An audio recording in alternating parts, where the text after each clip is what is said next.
салом алайкум дӯстон, бародарон ва тамошобинони ҳамешаи канали мо. Дӯстони азизам, марказа хуш омадед ба канал. дар навор имрӯза якчанд намуди тракторҳоро бо нархи арзон пешкаши шумо мегардонем ки аз ҳар минтақаҳои Тоҷикистон мебошад. Дӯстони азиз, касоне ки нав ба канали мо медаранд, меҳмон ҳастанд, аз ҳаматон хоҳиш дар омадан замон подписатсия кунед ва лайк монданро фаромӯш накунед. Зангулачаи каналро пахш кунед, зеро ин ки аз видеоҳои нави мо ҳама рӯза бохабар бошед. дӯстони азиз, дастгирӣ кунед, дастгирии шумо пешрафти канали мо мебошад. касоне ки агар мошин, хона, замин, квартира умуман чӣ масъулияте дошта бошад, дар номерҳои рӯи экранда муроҷиат кунед. мо барои реклама ҳатман кӯмак мерасонем. дӯстон, дастгирии канали моро фаромӯш накунед, дастгирии шумо пешравии канали мост. видеоро то охир тамошо кунед, тамошои бо фароғат.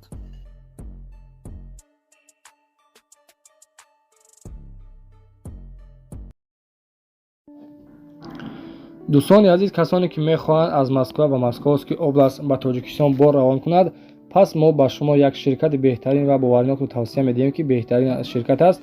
ширкати Акай Мустафо мебошад. касоне ки бор равон карда мехоҳад, дӯстон, марҳамат муроҷиат кунед. беҳтарин ширкат аст. дӯстони азиз, касоне ки агар аз номи канали мо яъне ки Насим Теҷи гап занед, иншоалло боратонро бо нархи арзон қабул мекунад ва соҳу саломат бурда ба шаҳру ноҳияҳоятон тақсим мекунад. номерҳо дар рӯи экран. дӯстони азиз, марҳамат занг бизанед, маълумоти аниқашро аз худи ҳамин ширкат пурсон шавед.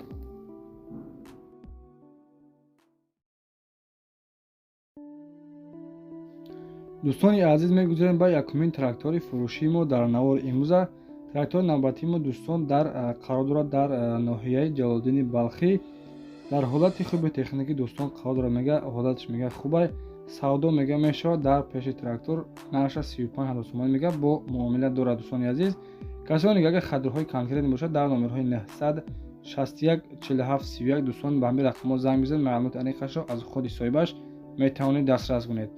дӯстони азиз, дастгирии канали моро фаромӯш накунед. касоне ки меҳмон ҳастанд, аз ҳаматон хоҳиш дар омадан замон подписатсия кунед, лайк мондан фаромӯш накунед, зеро ин ки аз видеоҳои нави мо ҳама рӯза бохабар бошед.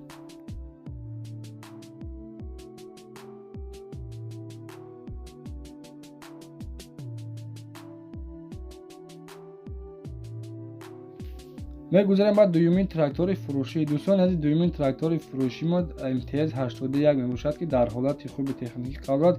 комплект, дӯстон, фрезер дорад, дорушапак, култиватсия дорад.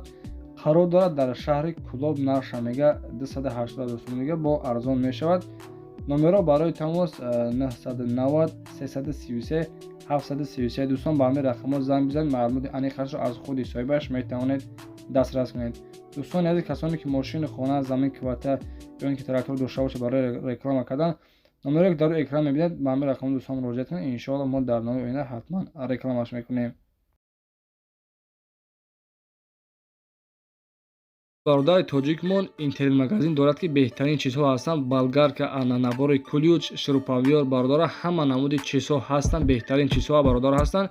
сварочный аппарат ҳам аст. агар ба шумо чӣ хеле ки мақсад асбоб дар коротон бошад, ҳатман дар омада дар ватсапашон нависед. иншоалло ки пешкаши кофта ёфта пешкаши шумо мегардонад. доставка ба тамоми шаҳрҳои Россия бародоро бесплатный ҳаста. ройгон, касоне ки агар аз номи канали мо салом расонанд, бесплатный бародор ҳастанд ва скидкаи хуб мекунад. дӯстони азиз, агар ба шумо ба Тоҷикистон дар коротон бошад, Тоҷикистонам рой мекунад бародоро, ба тамоми шаҳрҳо, ноҳияҳош рой мекунад. занг бизанед бародоро, иншоалло. ва мегузарем ба сеюмин трактори фурӯшии мо дар навори имрӯза. трактор МТЗ 81 мебошад ки соли баромадаш 2012 сола. истеҳсоли, дӯстон, истеҳсоли Беларусия мебошад. дар ҳолати хуби техникӣ қарор дорад, муомила дорад, дӯстон, ва қарор дорад дар шаҳри Бохтар. наша 160,000 сомон мега, дӯстон, бо камтар муомила дорад. номеро ки дар рӯи экран мебинед 901 03 44 44. ба ҳамин рақамҳо дӯстон муроҷиат кунед, маълумоти аниқашро аз худи соҳибаш метавонед дастрас кунед.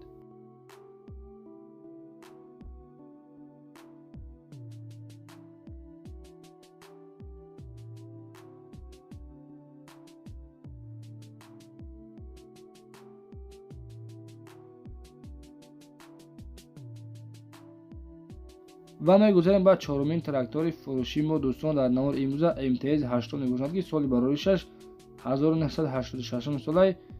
трактор мега дар ҳолати хуб, дӯстон, қарор дорад. мақсад кор бекунад, нахаду کار میکنند قرار دارد در شهر خوجا نقش 120,000 سومان میگه دوستان عزیز با معامله خوب میکنند. نمره که در اکران میبینید 928 22 11 77 دوستان عزیز به همه رقم‌ها زنگ بزنید معلومات انیقش از خود صاحبش میتوانید پرسان شوید.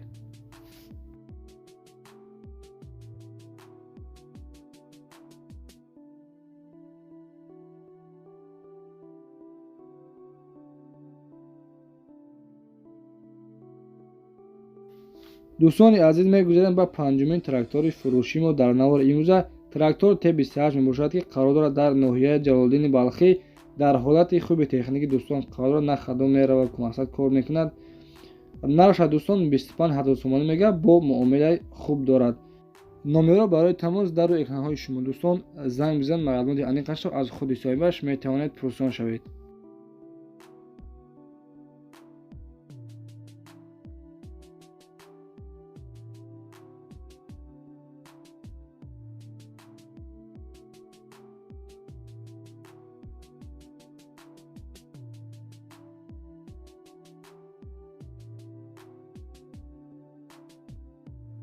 دوستان عزیز میگذاریم به تراکتور نوبتی ما امتیاز 80 میباشد که در حالت خوب تکنیکی قرار دارد.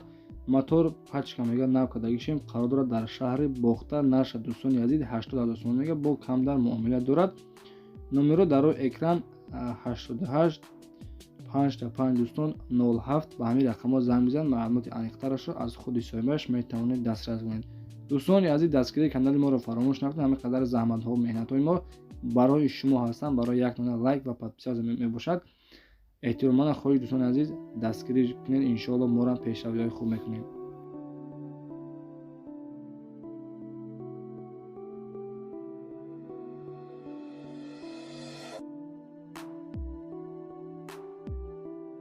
و میگذاریم دوستان با هفتمین تراکتور فروشی ما در نوار امروز. تراکتور امتیاز 80 میباشد که با پرس زنک دوستان عزیز مقصد پرس میکند.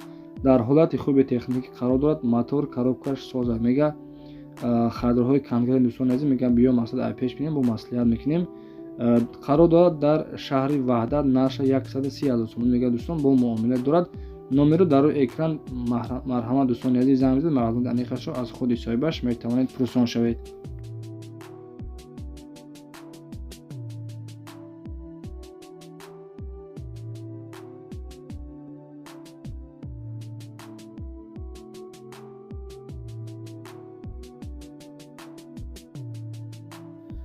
و دوستان عزیز میگذاریم به هشتمین تراکتور فروشی ما در نوار امروز. امتیاز 81 میباشد که سال برارویشش 2008 سال. تراکتور میگه در حالت خوب تکنیکی دوستان قرار دارد در شهر خوجا نرخش سراش نمیگه با نرخ ارزان 160,000 سومان میگه دوستان میفروشه با معامله دارد. نمره برای تماس در اکران های شما زنگ بزنید دوستان معلومات انیقش را از خود صاحبش میتوانید دسترس کنید.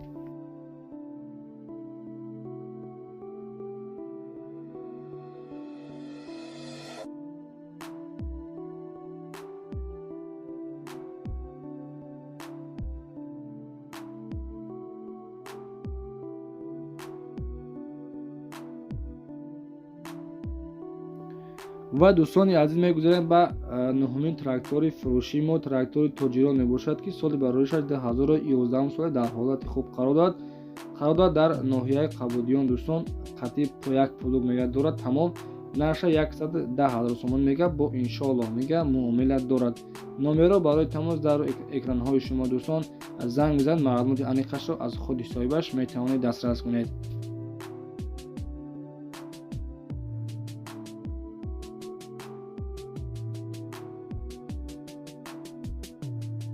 و دوستان میگذاریم بعد دهمین تراکتور فروشی ما در نوار امروز. تراکتور T28 میباشد که قرار دارد در شهر حصار نرخش دوستان 19,000 سومانی میگه با میگه ارزان میشود. در حالت میانه میگه قرار دارد از جاش میگه زوادید میشود.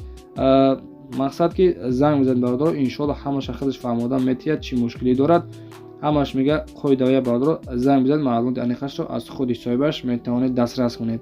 دوستان عزیز در همه جا نواری ما با خیر هستید. هزار رحمت کلام برای دستگیریاتان. از دستگیری هر یک شما یاد دوستان خیر تو ویدیو آینده خداوند نگهبانتون باشد.